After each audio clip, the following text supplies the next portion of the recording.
Hello everyone, this is Bradley and welcome to Crypto Daily, a roundup of all things blockchain every day of the week. Today is Thursday the 19th of May 2022. Let's get into it.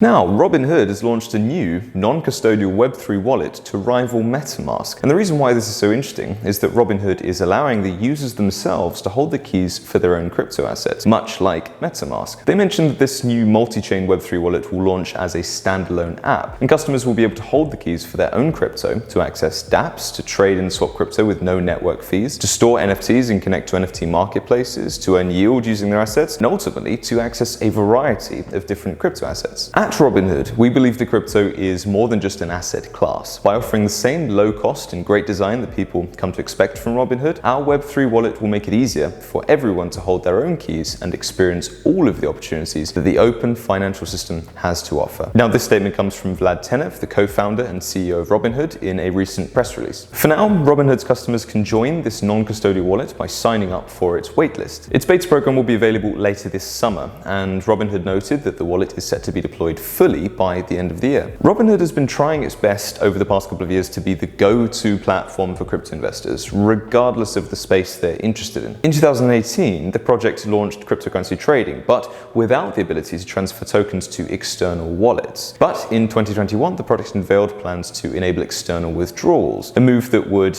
allow users to on-ramp into the decentralized finance ecosystem through Robinhood.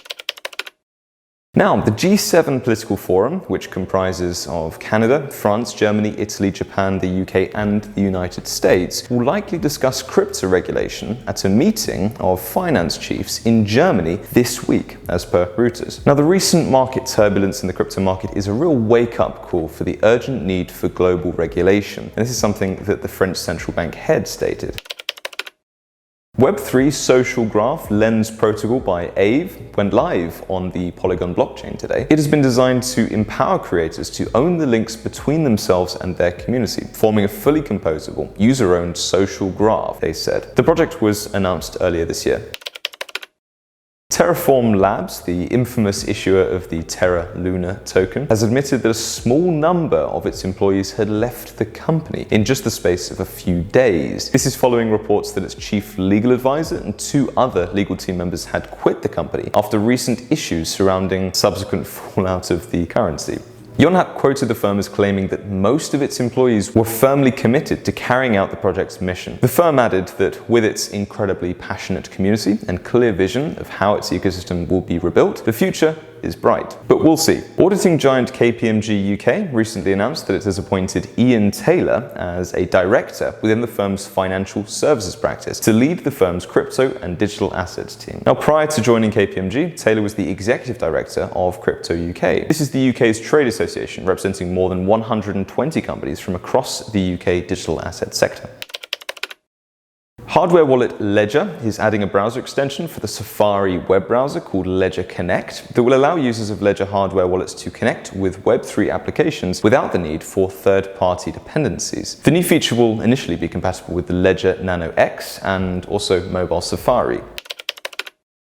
Zia M. Farqui, a US federal magistrate judge, wrote an opinion in a still sealed case explaining why he approved a Department of Justice criminal complaint against an American citizen who was accused of transmitting more than $10 million worth of Bitcoin to a crypto exchange in a comprehensively sanctioned country. He called crypto's reputation for providing anonymity to users a myth and added that crypto must be subject to US sanctions laws. Hong Kong police have arrested two men over acts of vandalism at the offices of crypto trading company One Satoshi, which were splashed with red paint. And the glass of one venue was actually shattered, as per the South China Morning Post. The motives for the attack are still unclear and are yet to be investigated.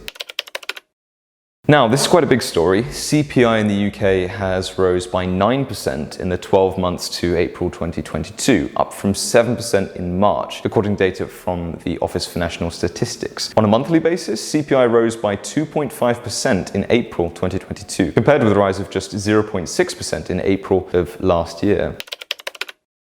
Binance is in discussions with BaFin, the German financial regulator, to obtain a license to operate within the country, according to Bloomberg. KuCoin said that it has attracted nearly 6 million new registered users in Q1 of 2022, up 491% year on year. Now, Asia, the Middle East and Africa and Europe ranked in the top 3 in terms of user growth. Asia led the statistics with user registrations up 1,503% year over year.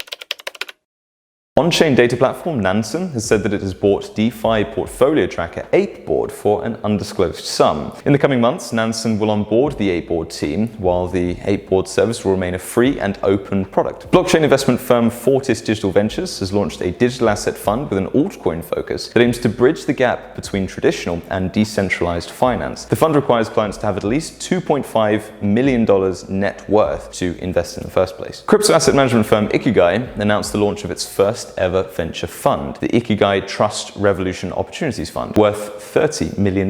It will focus on building and investing in early stage Web3 projects. And venture capital firm Andreessen Horowitz, or A16Z, announced a new fund called Games Fund 1, which is their inaugural fund dedicated to building the future of the games industry, worth $600 million. Now, they said they would invest in game studios, consumer companies, and gaming infrastructure that includes the metaverse. Web3 education community Encode Club raised $5 million in a funding round led by Lemniscap and Galaxy Digital. They said they intend to use the funds to further invest in hands-on events such as coding bootcamps, hackathons, accelerators, and also workshops. Lastly, blockchain game developer Network Studios raised $46 million in a Series A funding round led by Griffin Gaming Partners. The funding will help further the development and launch of the studio's first 2 titles, they said. Polygon and decentralized finance accelerator DeFi.org are launching a new accelerator program. All participants will be required to build on Polygon, but those who use the infrastructure of Layer 3 blockchain infrastructure project Orbs will be subject to special consideration.